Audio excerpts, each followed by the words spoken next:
A day of sombre language, heralding state interventions unprecedented in modern peacetime.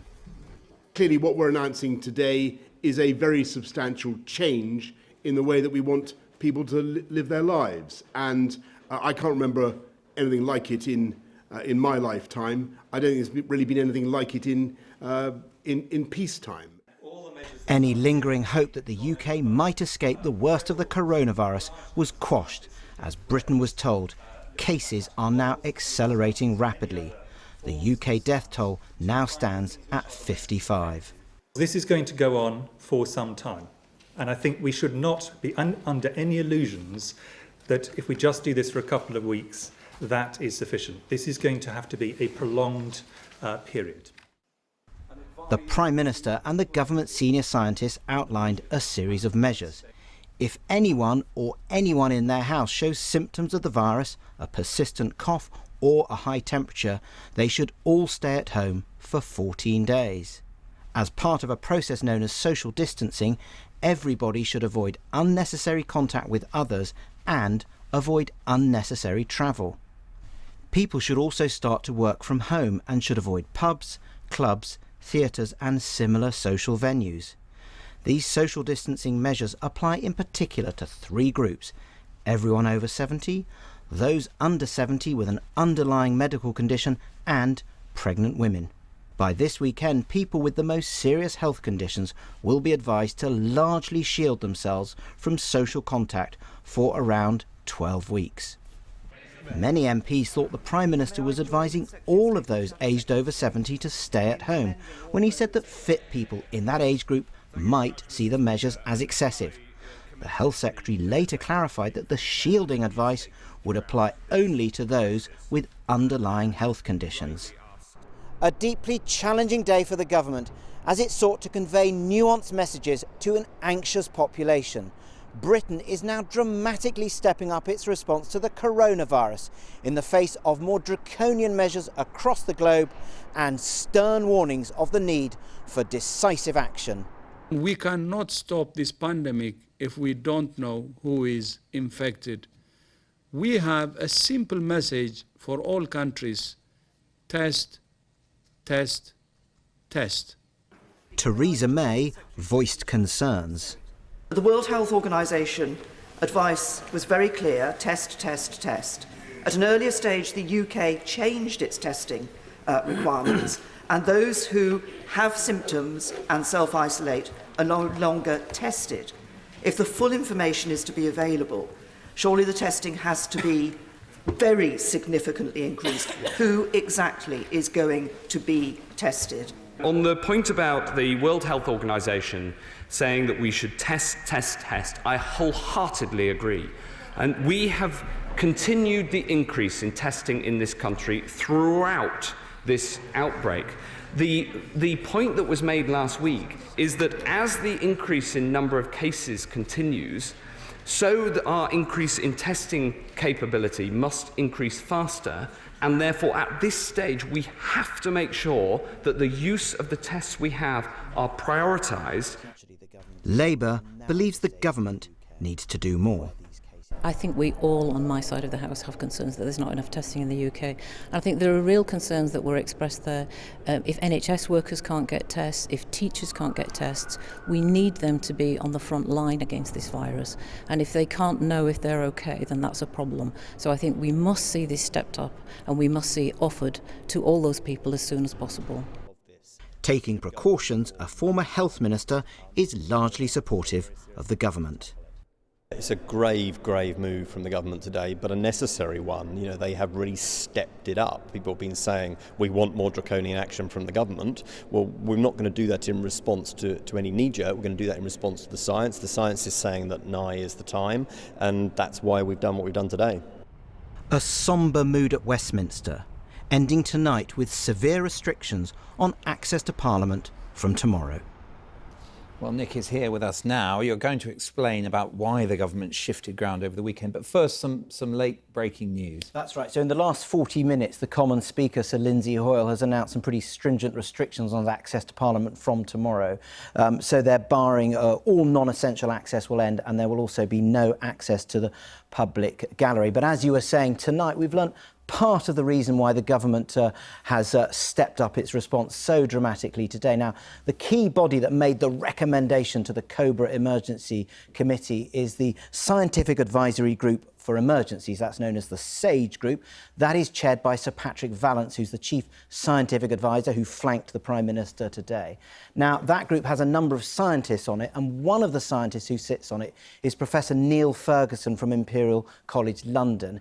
And he produced some modelling that showed that the UK was heading for a catastrophic epidemic, and he was predicting that there could be 260,000 deaths in the UK. Now, the government obviously took note of that. They are saying that Neil Ferguson is obviously just one of a number of scientists on that committee, but one government source said to me, this is escalating and we needed to move quite fast. Nick, thank you. So how does the government expect people to fall in line with these new restrictions? They're not legally binding yet. And has it woken up too late to the scale of the problem? Shortly before we came on air, I spoke to the Health Minister, Helen Whately, and began by asking her whether she thinks the people of this country will rise to the challenge ahead. Yes, I absolutely think the British public will rise to the challenge. I hope the message has been really clear from government that this is a national effort, and we're asking people to make changes that we know could be really demanding, really difficult for people to do, but this is all particularly about protecting the most vulnerable from the spread of the disease. This is doing what we can to protect people's lives. Well, look, let's step through some of these measures because there is debate or confusion tonight about some of them and what it would actually mean in practice for different sections of society. Let's start off with reducing social contact, this type of thing, which has been given as a general message. If I'm planning a wedding in 3 weeks' time, is it off? The overall guidance, I think, is pretty clear, as it was announced today, that people should be reducing unnecessary social contact. So but that's a wedding possible. Might be something people have yearned for. It's going to be really, really tough. I mean, I'm not going to go through the specific scenarios like that. We're being asked to work from home if we can, avoid public transport, particularly at busy times, avoid unnecessary socialising. That means but just to be clear, the wedding is off in that well, sense. I would think it's pretty hard to say that's a necessary social. But can I honestly, I don't want to preempt what will be in the detailed, in the full guidance. Let's talk about people 70 and up. You've got this phrase in the messaging today, avoiding unnecessary social contact. That actually applies to everybody, yeah, including people. We are asking everybody to do it. We're asking everybody to do it, even though you may be in a low-risk group, because this is all about slowing the spread and protecting the most vulnerable. But just to be clear, is it all people over 70 or just people with a serious underlying health condition who might be over 70?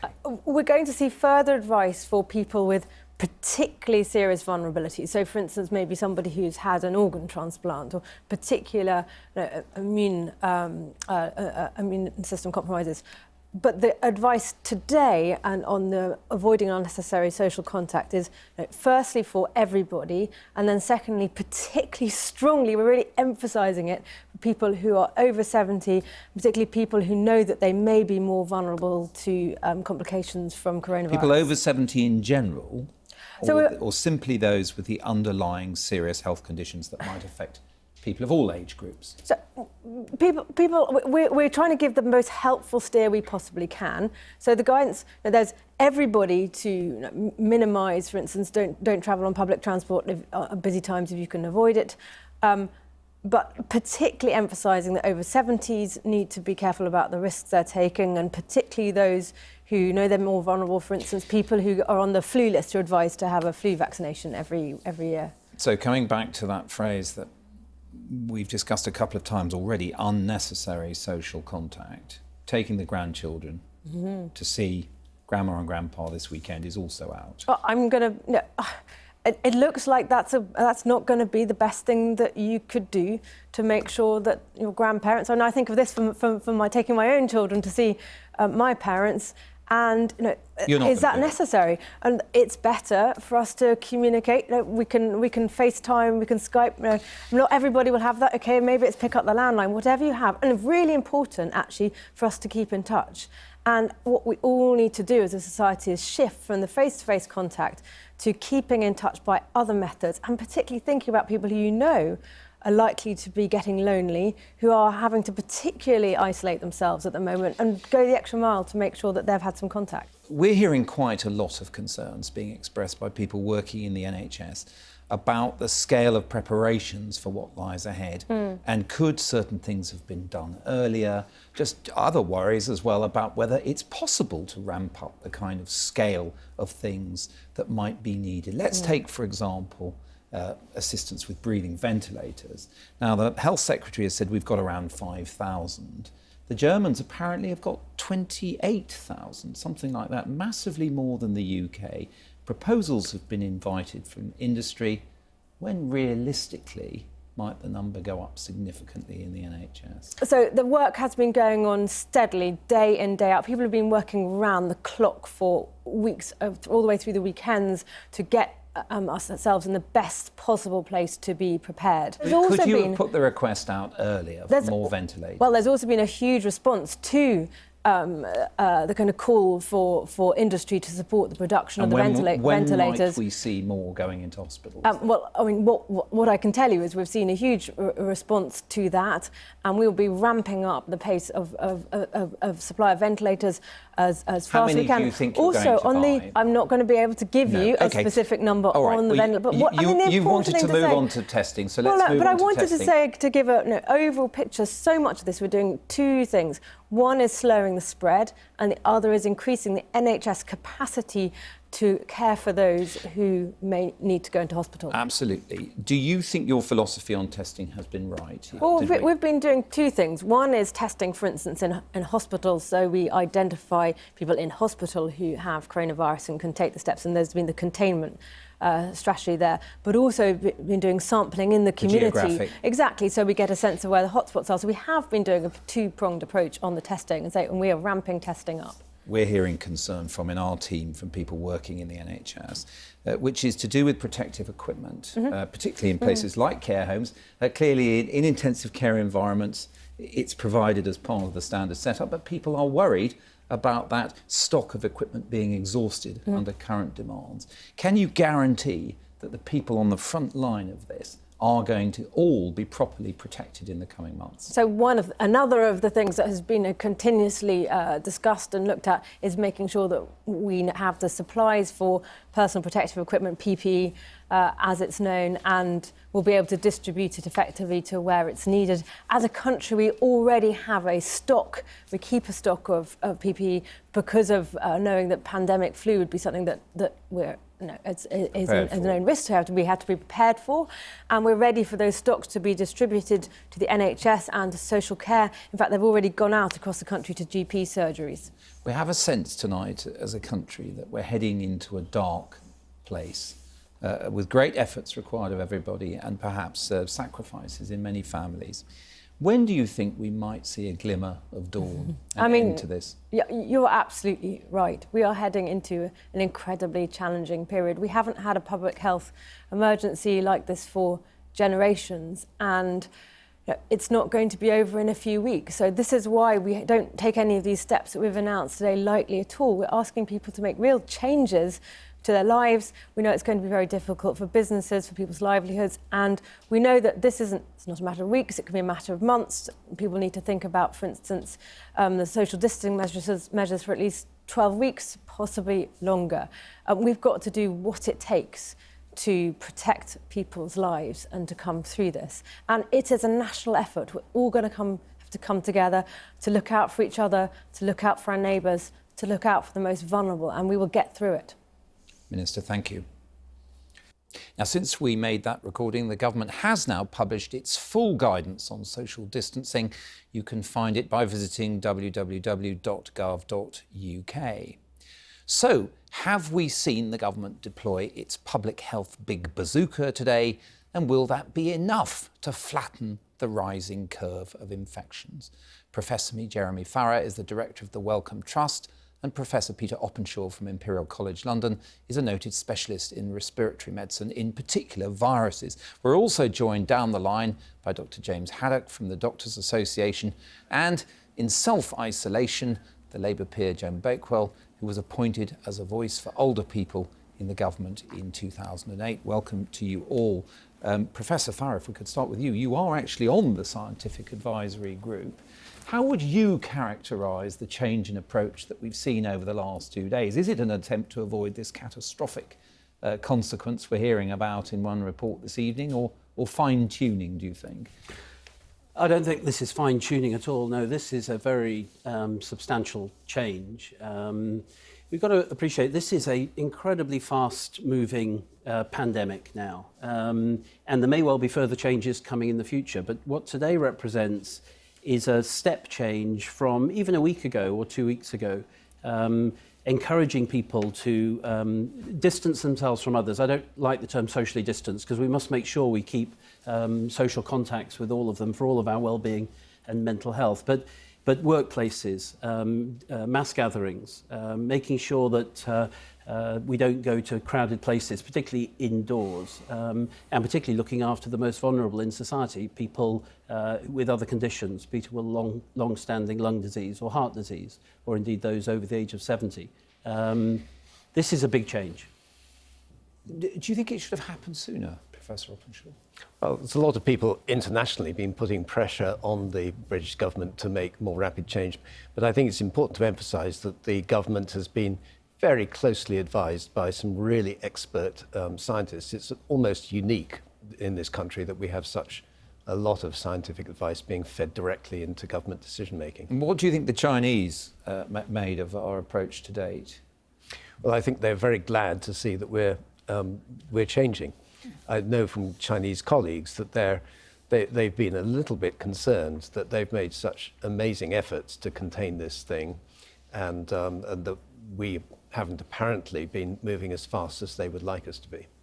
How well do you think, not just the UK, but European governments more generally, have noticed and applied the lessons of China? Because, of course, Europe is now the global hotspot for this. Yeah, Europe is the epicenter, and what was done in Wuhan, and knowing many of the doctors in Wuhan, I mean, they've been through extraordinary times, as has the whole of Wuhan and indeed many cities across China. And nobody should be under any illusion. China, because of its actions, bought the rest of the world time. They bought us all 2 months. Did we use it wisely on things like ordering ventilators, preparing the necessary protections for NHS staff? Yeah, I think on the whole, I think in Europe, preparation has been more extensive, but we should remember Europe, the rest of continental Europe, is probably, I would guess, 3 or 4 weeks ahead of where the UK is. There is a shortage of ventilators. That has got to be addressed. We've got to step up testing in this country. The step change today on social distancing and making sure we look after the most vulnerable is absolutely critical, but nobody should underestimate the economic costs of that. It's going to be very substantial. But there still needs to be work on improving and enhancing, making more capacity available in the NHS, of making sure that ventilators are available, and making sure there is massive increase in testing. Well, just picking up on the testing point and looking, for example, at South Korea, right, where there was this very broad testing campaign quite early on, that seemed to give them insights that we've struggled to match in a way, didn't it? For example, that people in their 20s were carrying it in large numbers, but because they were completely asymptomatic, we weren't testing them, but they were spreading it. So there's a massive amount of information being coming out, not only from China, but also from South Korea, from Singapore and so on. And I must say that Public Health England have done an amazing job in increasing the amount of testing that's being done, but there are bottlenecks in the system. I think we'd all like to be able to test a lot more people, particularly healthcare workers and teachers and so on, so that we know whether they actually have the disease. And that certainly is what's going to be happening over the next few weeks. In terms of what the body of scientists around the world is learning about the virus and its dynamics, how communicable is it? I mean, how close a proximity do you have to have in order to pick it up? So it is. It's a virus that's been amazingly adapted to humans. We talk about how infectious it is by, if I had it today, how many people I would pass it on to. And the best guesstimate of that is that it's probably about 3 people.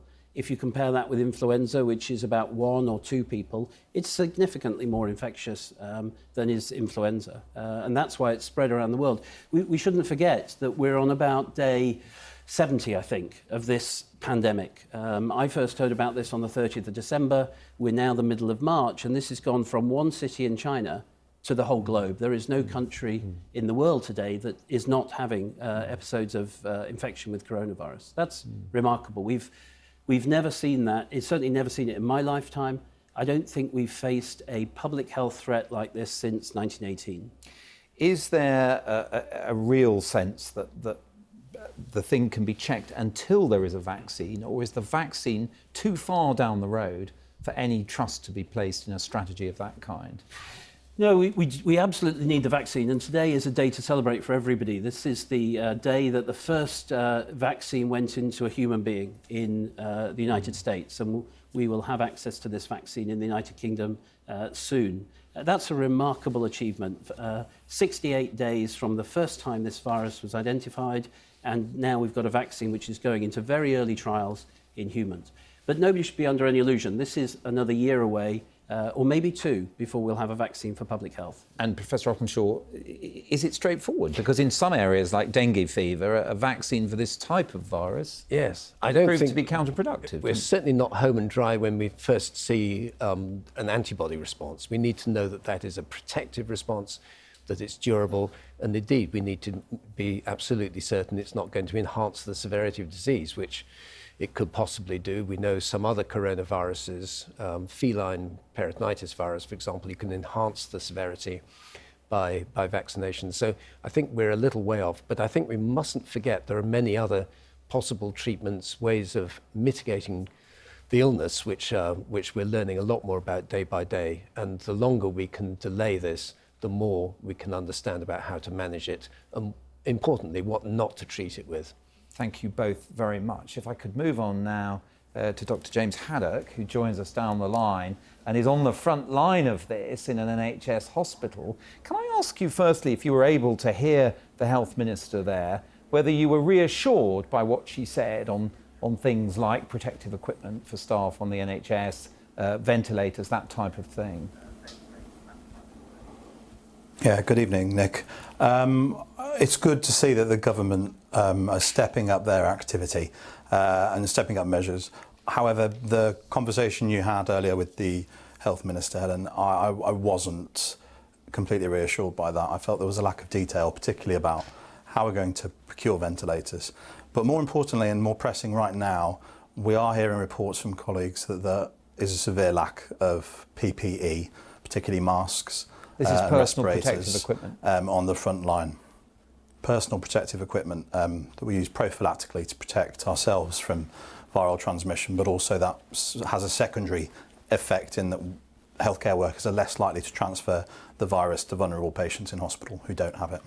Is there anything you can do to mitigate that? I mean, how are you coping with that situation?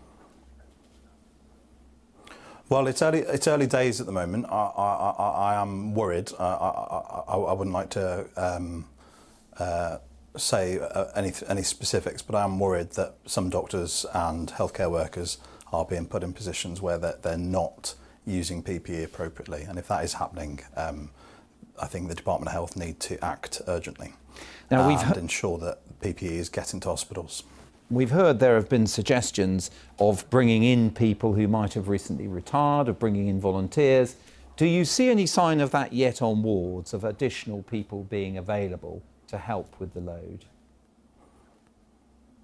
I'm not aware yet of staff locally back in work, but I am aware that there are colleagues who have volunteered and are keen to get back in. I think, again, we're waiting on the detail.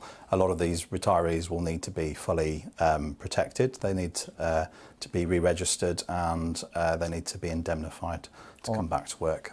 All right, thank you very much for that update. Let's go to Joan Bakewell now. Now, you're in self-isolation because of your health. Have you been reassured by what you've heard tonight, either from the Minister or indeed from the two professors who've been discussing the dynamics of this virus? Well, some of it's reassuring in a gentle PR way, but I'm not reassured. I think it's a very, very serious turning point. I think we're never going back. This has changed the course of how this society is organised. I think I'm rather not impressed by the idea that it's an advice that people would do better to avoid contact. It should have much more power. This should be essential. This should be enforced. We must make that a matter of law, that people must not do it. I also think we have to revise the whole way we organise. I mean, I'm wondering what's going to happen when I run out of cash. How will I pay the people who'll be bringing food to me? I don't know how that's going to happen, but I think we've all got to make sure that everyone has, for a short time at least, a minimum wage for each individual, so that they don't worry. They don't worry about losing their job instantly. They don't worry about the care system not working. You mentioned the idea of enforcing social distance, but of course one of the things that they have spoken about, for example at the Downing Street briefing today, is their concerns about loneliness, mental health, other possible consequences of enforcing separation on potentially millions of people over the age of 70, for example. Is that not a concern for you? There are lots of concerns. One of the concerns, of course, is how you police it. You can't go rounding up people who you think are wandering around when they shouldn't be. But there's also the question of isolation. So we need to set up different systems of being in touch with each other. We need to make sure that everybody has mobile phones, that they're all able to do with laptops and contacts, that they all can do WhatsApp.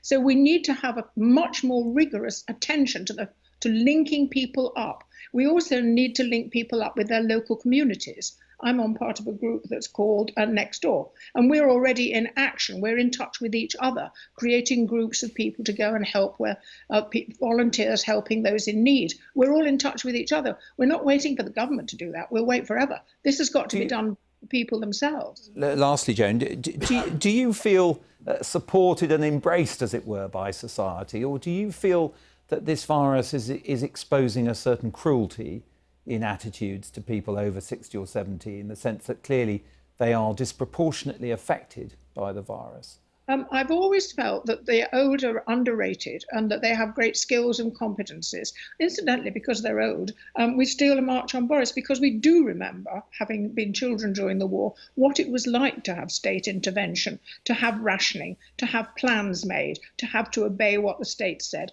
in order to triumph. And it's something of that mindset that we need again, that we must give up certain of our freedoms, perhaps, and make a more contributory to the whole system, to finding a new way of organising our society. OK, on that thought, Joan Bakewell, James Haddock, Professors Farrar and Openshaw, thank you all very much for enlightening us this evening.